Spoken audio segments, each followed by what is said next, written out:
저희가 채 100년 되지 아니하는 삶을 살아가면서 좀 그 사는 삶 동안 좀 걱정도 없고 근심도 없고 좀 큰 어려움도 당하지 아니하고 좀 편안한 가운데 살았으면 좋겠다, 그런 생각을 우리가 모두 합니다.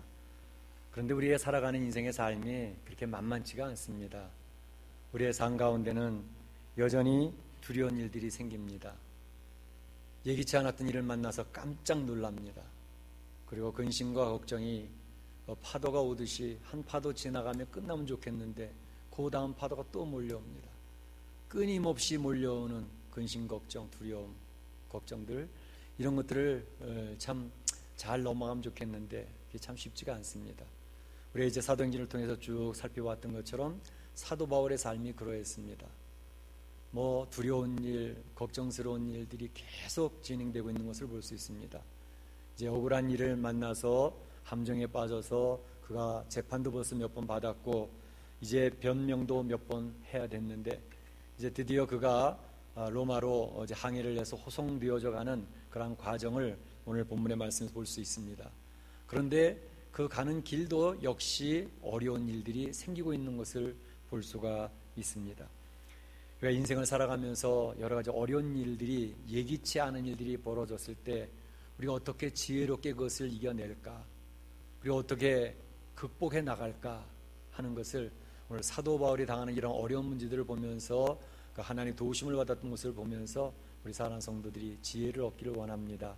하나님의 귀한 메시지를 받을 수 있는 오늘 이 아침 시간이 되어지기를 원합니다. 사도 바울이 이제 로마로 호송되어 가는 길에 있거든요. 그런데 사도 바울은 그 탄 배가 유라굴로라고 하는 큰 광풍을 만나서 어려운 일 당하는 것을 볼 수가 있습니다. 이 유라굴로 광풍이라고 하는 것은 무엇이냐면 이제 우리 태평양에서는 태풍이라는 게 있지 않습니까? 그래서 우리 한국도 종종 7월달, 8월달에 태풍 때문에 많은 어려운 일을 당하고, 뿐만 아니라 멕시코만이나 대서양에서 불러오는 허리케인이라는 거 있지 않습니까? 그래서 한때는 이제 뉴올린즈에 한 10,000명의 사상자가 나는 그런 엄청난 피해를 입히는 그런 일도 있었습니다. 그것처럼 이 유라굴로라고 하는 광풍은 지중해에 있는 그런 아주 광풍입니다.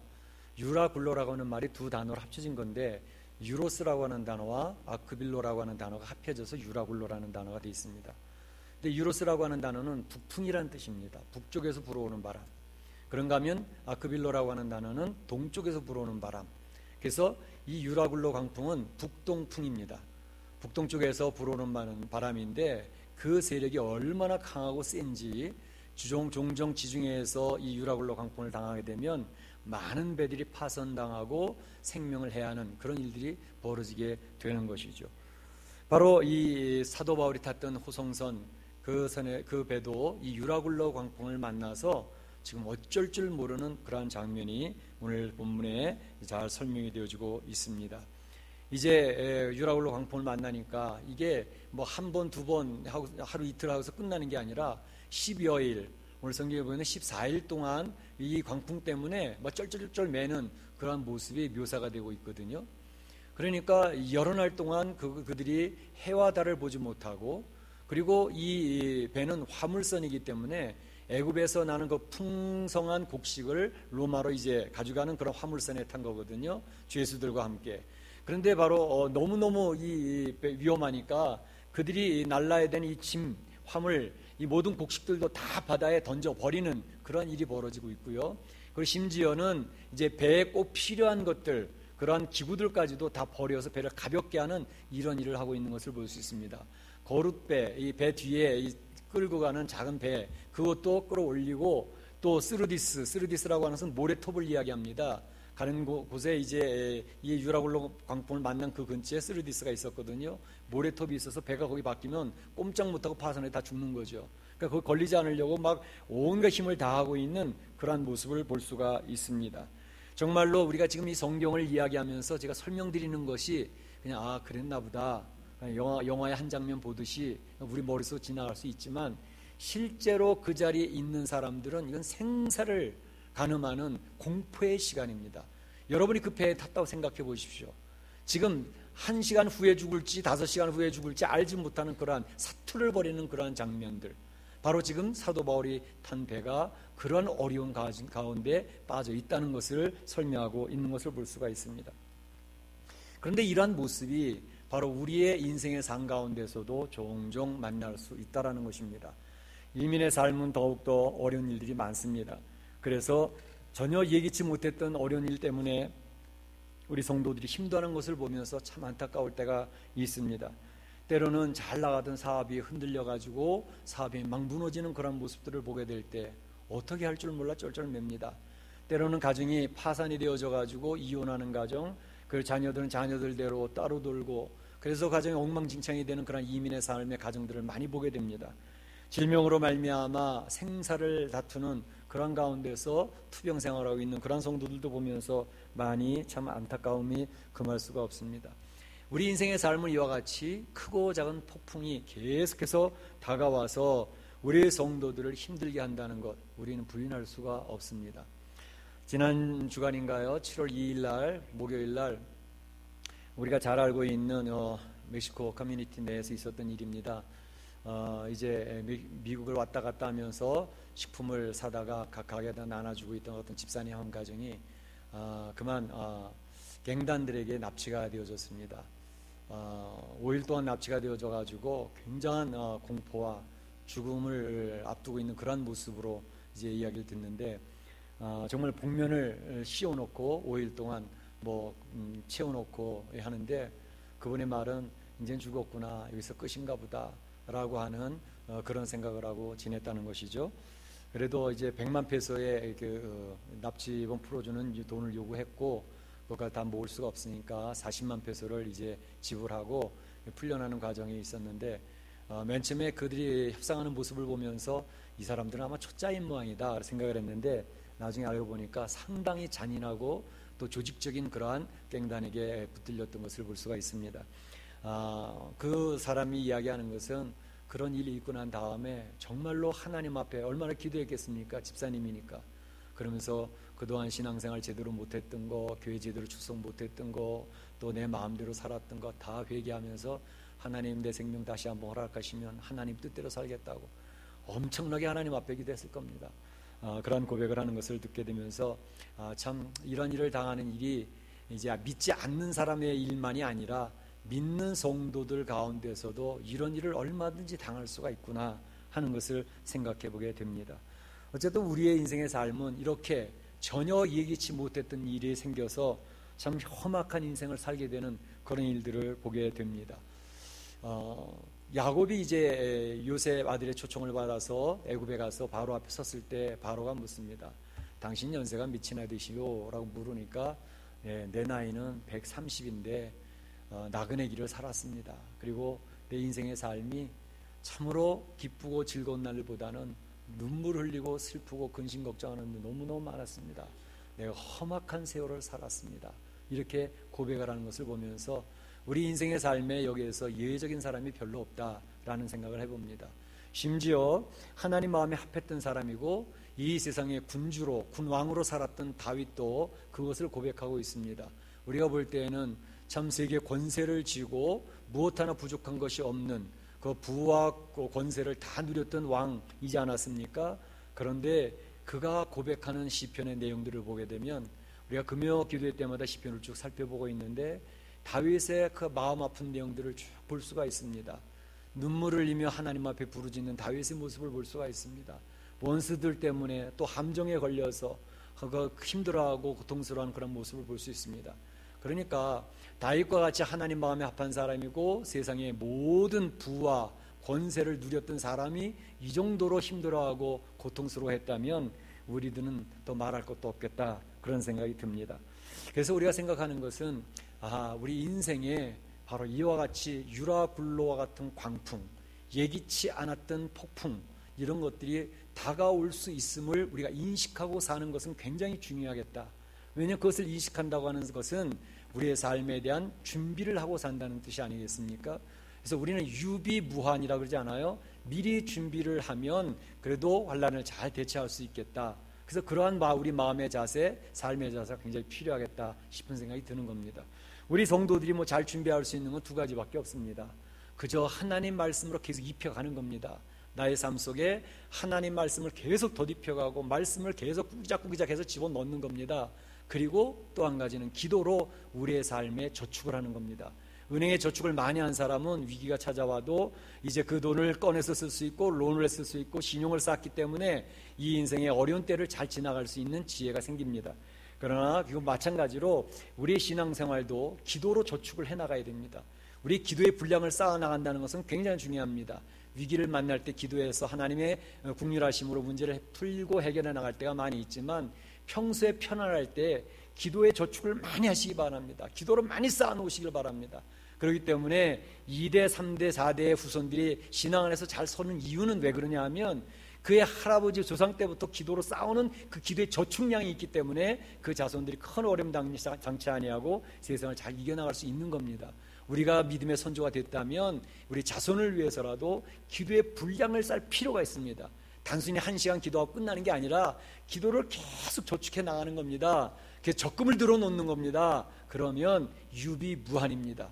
어려운 일을 똑같이 만날 수 있어요. 그러나 말씀으로 더딥혀지고 기도로 저축한 그러한 하나님의 가정, 그 가정은 하나님께서 지키시고 그 후손들을 보호하시고 그리고 너무 어렵지 않게 잘 지나갈 수 있는 그런 은혜를 허락하시는 것이죠.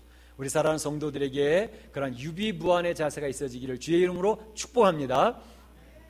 또 한 가지 기억할 것은 참 이 유라굴로 광풍을 만난 이 모습을 보면서 안타까운 게 한 가지 있습니다. 그게 뭐냐 하면 사실은 이 유라굴로 광풍을 피할 수 있는 기회가 있었습니다. 이미 사도 바울은 하나님 앞에 기도하는 사람이었고 주의 말씀 앞에 민감한 사람이었기 때문에 그가 이 앞으로 되어질 일이 어떻게 되어질 거라는 것을 내다보고 있었습니다. 그렇기 때문에 사도 바울은 그 배 선주와 선장에게 이야기를 합니다. 하나님께서 나에게 주시는 게 있는데 이 배가 그대로 여기서 출항을 하면 큰 풍랑을 만나서 화물도 다치고 배도 사람 생명도 큰 타격을 입고 그래서 큰 어려움을 겪게 될 것 같습니다. 웬만하면 여기서 출항하지 말고 여기서 이제 시간을 보낸 다음에 지나가는 게 어떻겠습니까? 이렇게 사도 바울이 제안을 했어요. 우리가 읽지는 않았지만 바로 우리가 읽은 바로 앞에 그 내용이 나옵니다. 그럴 때에 이제 선장과 선주는 말하기를 아니 당신이 뭘 압니까? 당신이 지금 죄수로 로마에 끌려가는 사람 아닙니까? 그리고 이 지중해에 관한 한은 우리는 늘상 다니는 길입니다. 우리가 전문가입니다. 그러니까 그거 염려하지 마시고 우리가 하라는 대로 따라오시면 됩니다. 그리고 선장과 선주가 그 이야기를 하니까 그것을 가만히 듣고 있던 총책임자 백부장 율리오가 그래? 그렇지. 사도 바울은 이 지중해에 관해서는 전문가가 아니잖아.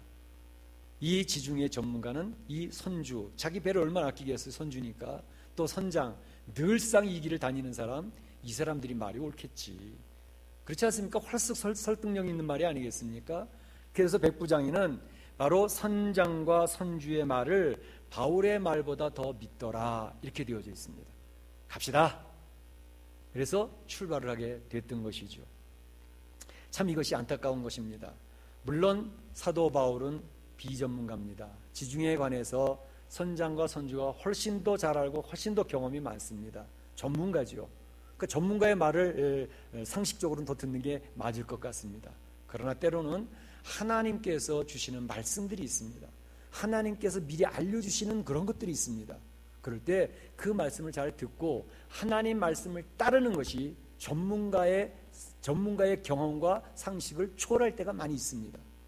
이를테면 누가복음 5장에 보게 되면 그런 사건이 하나 나오는데 바로 베드로와 예수님의 사건입니다. 베드로는 갈릴리 호수에서 잔뼈가 굵은 어부입니다. 예수님은 그저 아버지의 일을 본받은 목수 출신입니다. 그런데 갈릴리 호수에서 베드로가 밤이 맞도록 고기를 잡는데 못 잡고 그냥 와서 빈 그물을 닦고 있었습니다. 예수님께서 다시 갑시다. 그래서 빈 그물을 채워가지고 깊은 데로 가서 그물을 내리라고 이야기를 합니다. 베드로가 볼 때는 이거는 갈릴리 호수에 대해서나 또 어부의 일반적인 상식에 의해서나 맞지가 않는 거였습니다. 그는 예수님, 제 예수님 존경은 하는데요. 그것은 우리 갈릴리 바다에서 자라온 우리들이 볼 때는 전혀 상식적인 게 아닙니다. 라고 이야기하고 그냥 거부할 수도 있었습니다. 그런데 베드로가 위대했던 점은 자기의 경험과 자기의 상식을 내려놓습니다. 그리고 예수님의 말씀 앞에 순종합니다. 내가 말씀에 의지하여 그물을 내리리이다. 베드로의 위대성입니다. 말씀에 의지하여 그물을 내리리이다. 그물을 딱 내려서 올리는데 이거 혼자 올릴 수가 없는 거예요. 옆에 있던 다른 배 친구들을 부르면서 야 우리 좀 도와달라. 그래서 그물을 올리는데 큼지막한 고기들이 153마리가 막 쩔쩔쩔 매는 거죠. 그때 깜짝 놀랐습니다. 바로 베드로가 주님 앞에 내가 죄인이로소이다. 나를 떠나소서. 예수님 의심하지 않았겠어요? 지가 무슨 목수 출신이 어부 출신을 이기려고. 그가 하나님 앞에 고백을 합니다. 내가 죄인입니다. 내 전문적인 지식, 나의 상식과 나의 경험을 앞세워서 제대로 믿지 못했었습니다. 바로 이러한 모습이 굉장히 중요합니다. 사실 우리는 이 세상을 살아가면서 하나님의 말씀을 앞세우기보다 내 경험과 내 지식과 나의 전문성인 것을 앞세워서 하나님의 것을 거부할 때가 많이 있습니다. 열왕기하 5장에 5절 11절부터 14절을 보게 되면 그런 사건이 하나 나오는데 바로 나아만 장군, 아람의 아주 개국공신 나아만 장군이 문둥병이 걸렸습니다. 아람이라고, 그 당시 아람 나라라고 하는 것은 지금의 미국이나 중국이나 이런 나라처럼 힘이 가장 강력했던 그런 나라입니다. 그러니까 자기 나라에 얼마나 의술이 뛰어난 의사들이 많이 있었겠어요? 많이 치료를 백방으로 노력을 해봐도 고쳐지지가 않는 거예요. 안 되는 거예요. 근데 그때 바로 이스라엘에서 포로로 끌려왔던 여종이 하나 있는데 여종이 자기 안방 마담한테 이 얘기를 합니다. 저 주인님이 그 이스라엘의 사마리아성에 가면 그 선지자 계시는데 그분한테 가면 나을 수 있는데요. 저는 그거 확신합니다. 그 말을 듣고 나아만 장군이 사마리아 성에 이제 오게 되는 거죠. 예물을 가득 싣고 왔습니다. 왔으면 이 선지자 엘리사가 뛰어나가서 신발도 신지 아니하고 나가서 야, 그 위대한 나라의 그 큰 장군이 왔다니 그러면 고개를 굽신굽신하면서 그를 치료해 줘야 되지 않겠습니까? 엘리사는 나가기는커녕 먼 발치에서 방에서 나오지도 않으면서 사환을 시켜서 야 그래 나아만 장군이 왔다고 그럼 요단강물에 가서 7번 몸을 씻고 오라 그래라 라고 전가를 보냅니다. 이것을 들은 나아만 장군 자존심이 상했습니다. 굉장히 기분이 나빴습니다.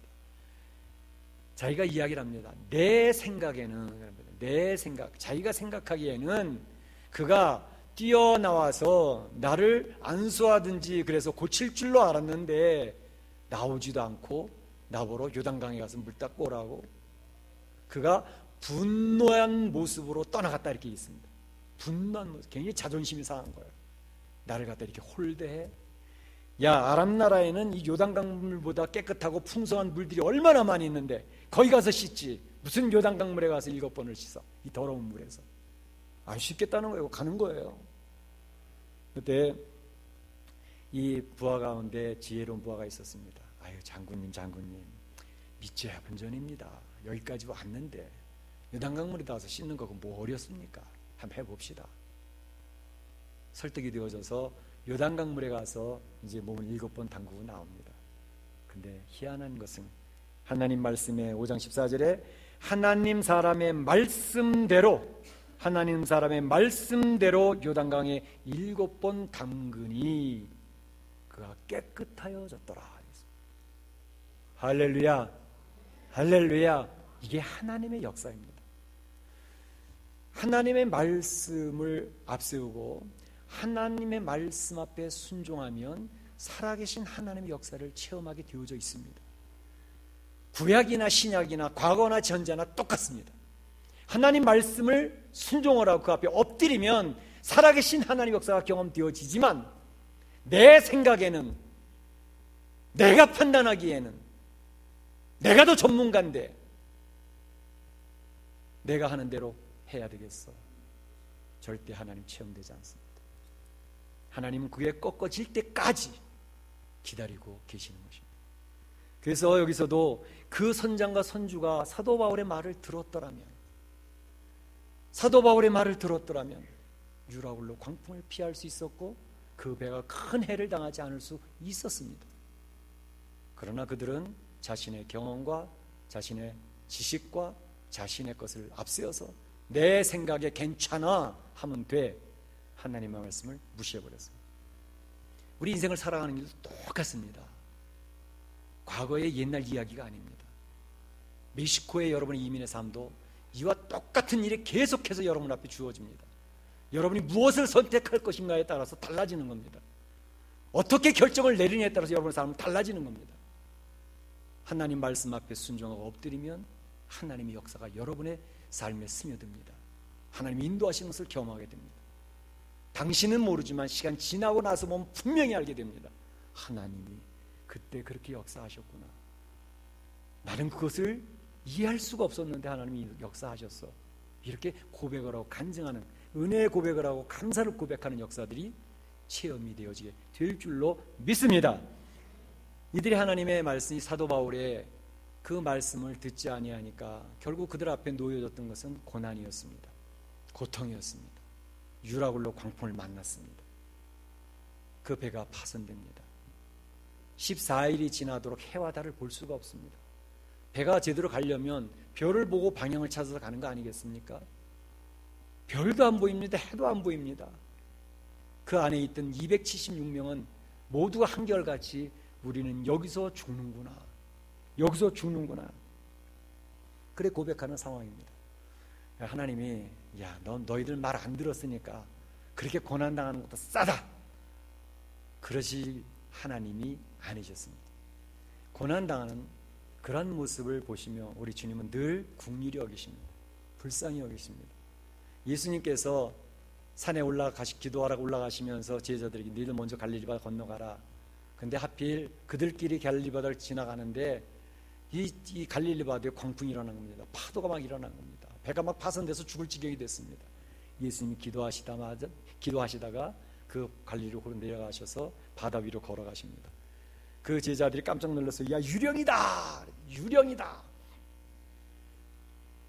예수님께서 안심하라, 내니 두려워 말라 하시고 배에 오르시더니 그 광풍, 바다를 잔잔케 하시고 바람을 잔잔케 하셔서 그들을 구원해내십니다.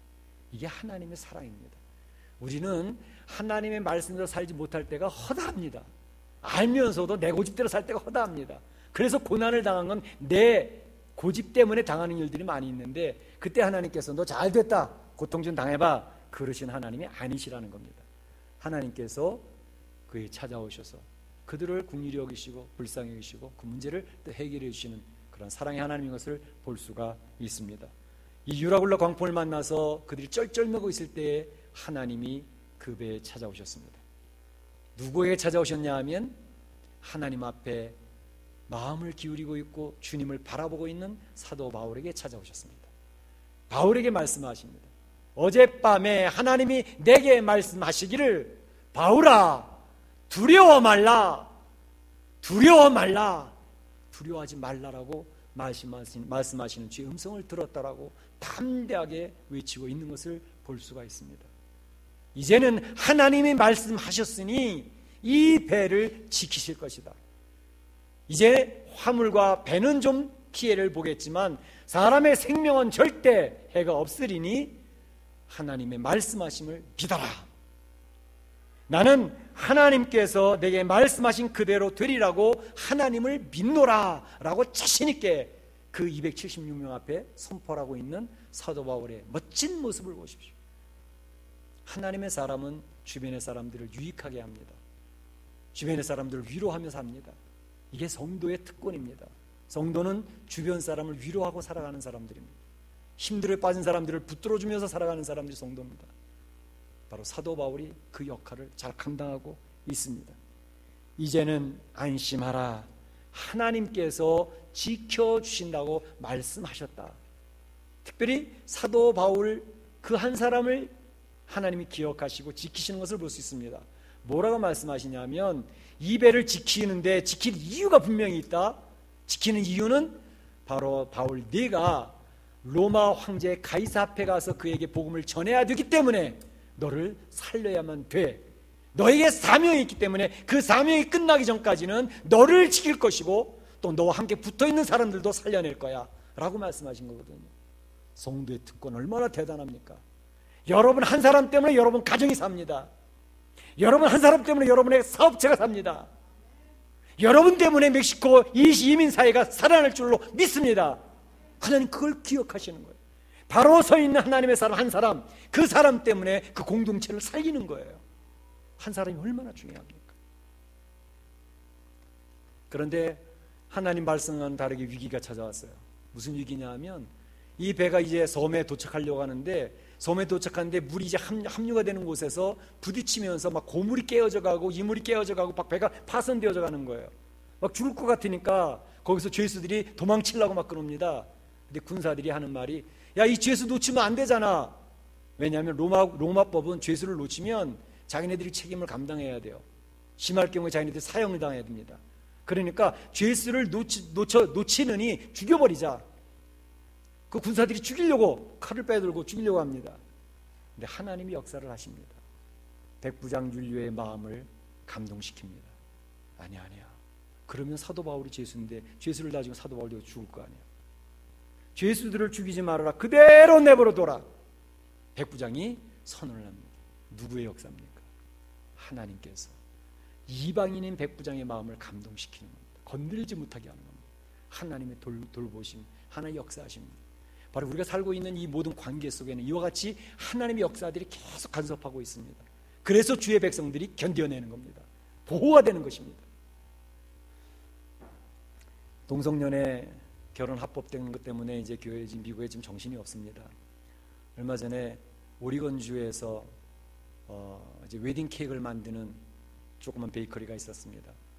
근데 그곳에 두 사람이 찾아와가지고 우리 웨딩 케이크, 축하 웨딩 케이크 하나 만들어 주십시오 그랬습니다. 보니까 동성연애하는 커플이에요. 그 주인집 두 사람은 진실한 크리스찬이었습니다. 우리는 동성연애하는 사람을 국리를 여기고 불쌍히 여기는 건 맞는데, 이렇게 결혼하는 교회 가정을 파괴시키는 성경의 가치관을 무시하고 무력화시키는 그것에는 우리 동의할 수가 없습니다. 죄송하지만 다른 데 가서 하시지요. 이 사람들이 바로 그 베이커리를 수호해버렸습니다. 고발했습니다. 주정부에서 벌금이 나왔습니다. 벌금이 13만 5천 불. 그 가게는 문 닫을 수밖에 없게 됐습니다. 그리고 졸지에 직장을 잃었습니다. 사업을 잃었습니다. 와, 어떻게 하나. 근데 하나님께서 그 사람들에게 하나님의 사람들의 손길을 통해서 도네이션을 하게 하셨는데 20만 불이 모였습니다. 하나님 도우시는 역사입니다. 하나님께서는 말씀만 하시는 하나님이 아니라 우리 성도들의 실제적인 삶을 지키시고 보호하시고 인도하시는 하나님이라는 사실을 우리 사랑하는 성도들은 신앙생활하면서 확실하게 체험하실 수 있기를 바랍니다. 하나님은 살아계신 하나님입니다. 여러분의 이 멕시코 이민의 삶 속에 친히 관여하고 계시는 분입니다. 여러분을 얼마든지 도우실 수 있고 여러분의 문제에 얽히고 설켜 있는 문제를 풀으실 수 있는 하나님입니다. 문제는 하나님의 말씀 앞에 엎드리는 사람이 하나님의 이 역사를 경험할 수가 있습니다. 말씀 마치고자 합니다. 사랑하는 성도 여러분, 우리가 살고 있는 이 세상의 삶은 광풍, 예기치 않았던 폭풍들이 몰려옵니다. 파도, 근심, 걱정, 놀라는 일, 두려운 일들 많이 생깁니다. 그러나 하나님은 우리 사랑하는 성도들 향해서 말씀하시기를 놀라지 말라, 두려워하지 말라 말씀하십니다. 바라기는 사랑하는 성도들이 하나님 말씀을 굳게 붙드시기 바랍니다. 하나님에 대한 신뢰를 잃지 마시고 주의 말씀으로 더딥혀지시고 기대의 저축을 부지런히 해서 이 어려운 일이 있을 때 주의 위로의 말씀과 격려의 말씀을 들으면서 넉넉하게 승리할 수 있는 축복받는 우리 사랑하는 성도들이 되실 수 있기를 주의 이름으로 축원합니다. 축복합니다.